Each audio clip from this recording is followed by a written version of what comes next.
James in California, him is a theist, and you have an answer to our question about circumcision. So please tell myself and Seth what your answer is, James. We are very interested. Okay, so the reason why God had his people circumcised back then was a foreshadow of what Christ was going to do when he came, when the Messiah came. So there was a whole bunch of stuff that was foreshadows, like the Passover, sacrificing a lamb at the altar for forgiveness of sins. Okay, I'm following along. I hate to cut you off so quick, James, but I think okay, we're kind of there with you. So what was he foreshadowing?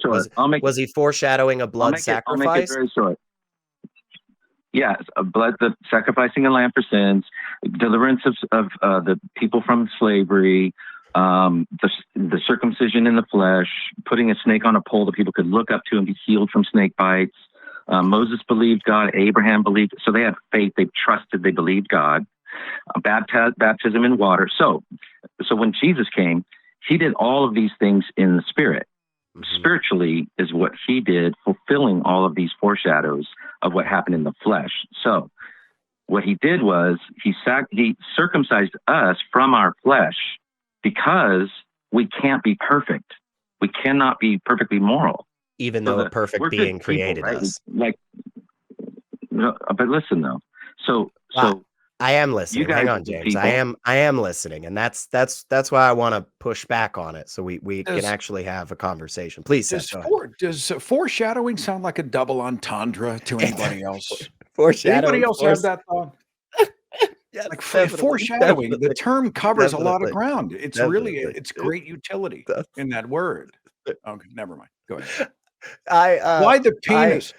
James, why the penis?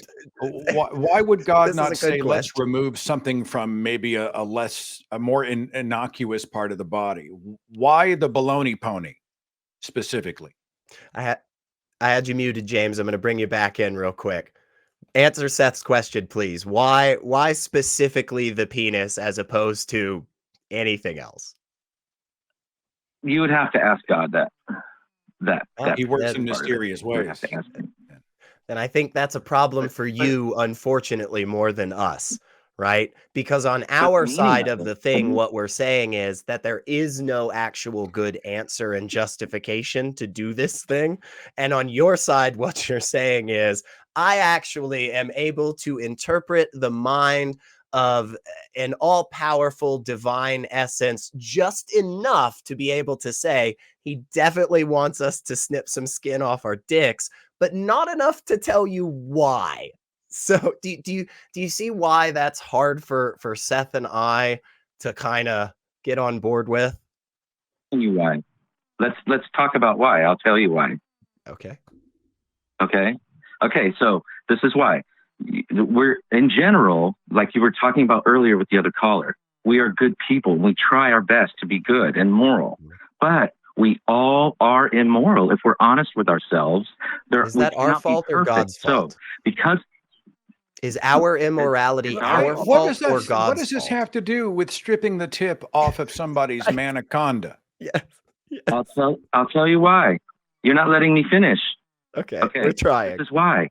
Because of that reason, because of the things that we do mess up on and we are immoral, even within our own moral code that God put in us, you believe it's your conscience, but you guys know you're guilty. We all know we're guilty. So even though we try to be good all the time, we're not.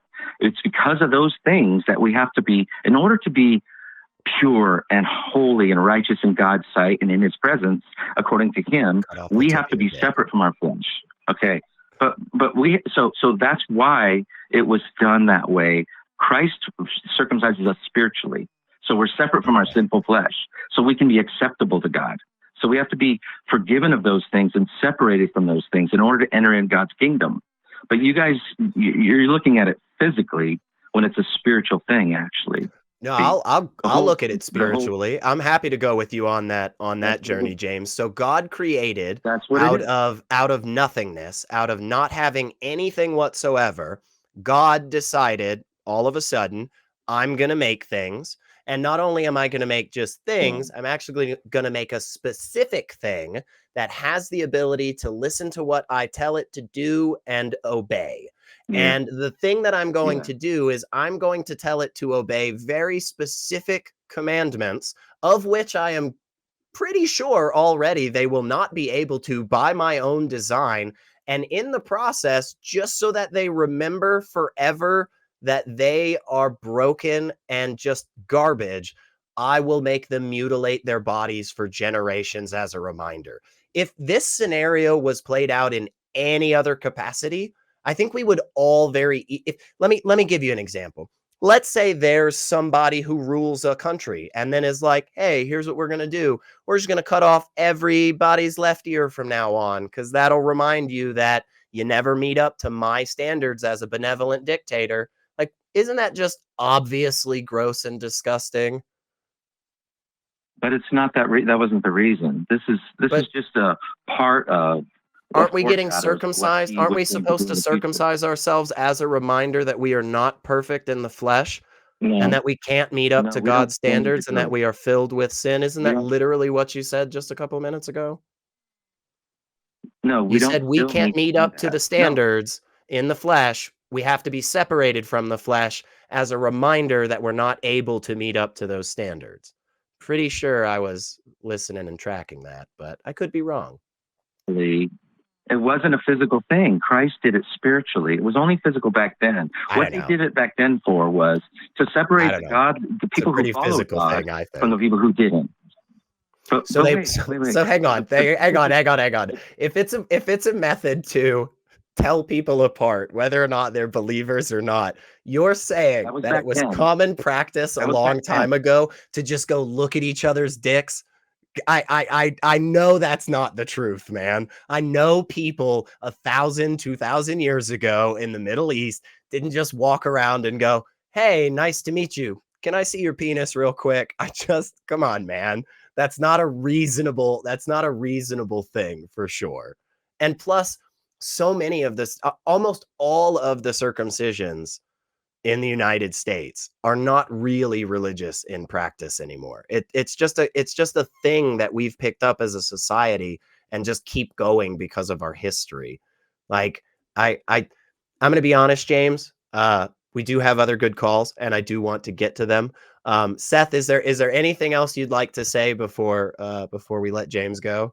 I don't know that I have, although I heard dictator and I thought of another double entendre. I thought, we've really sort of mined some gold in terms of language today. But, do I think that Yahweh's method for using symbolism to foreshadow his ultimate sacrifice or emulate and symbolize his blood sacrifice would be to have men skin the Christmas goose? No, I don't buy that.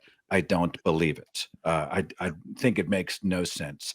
I do enjoy the foreskin stories or foreskin follies of the Old Testament. They are most amusing. I don't buy that they signify anything other than the obsession of Old Testament writers with genitals. Yeah. They have a real fixation between the legs, for sure. Yeah. I agree. And thank you, James. We do appreciate you giving us a call. We do just have a couple of other good calls to go on to as well. But please give us a call back. Maybe I would just say maybe think a little bit more about some of these arguments because again they seem to fall flat pretty quickly. What does this represent? Like out of 2 Samuel 18, I think it's the one where David wants to marry Saul's daughter, King Saul, right? So Saul's like, all right, for a wedding dowry, I want you to go and do battle against the Philistines and bring unto me 100 Philistine foreskins as a dowry. What the fuck? It's so not only does David go out and get 100, he doubles. He gets 200 Philistine. I just picture he's down there. He's taken off their kilt or whatever they're fighting in. All the armor's got to come off. And he's like 200 foreskins. How do you transport foreskins? You put them in a bag? Are they on a plate like a silver platter? Do you vacuum seal them? Do you have somebody carry them for you? Do you need ice? I don't know. And then he brings them and he gives them to the king. King Saul, yes, I have now earned your daughter's hand in marriage. Please have the fleshy tips of 200 Philistine penises. Someone explain how this story makes any sense in terms of morality, in terms of prophecy, in terms of in symbolically, somebody explain a foreskin dowry as anything other than monumentally bizarre. I do not get it. You just don't understand romance, Seth. That's your problem. This is the most beautiful story of two star-crossed lovers, you know? How could David, you know, find what, like his 1,000th wife or whatever without, you know, going through all this stuff?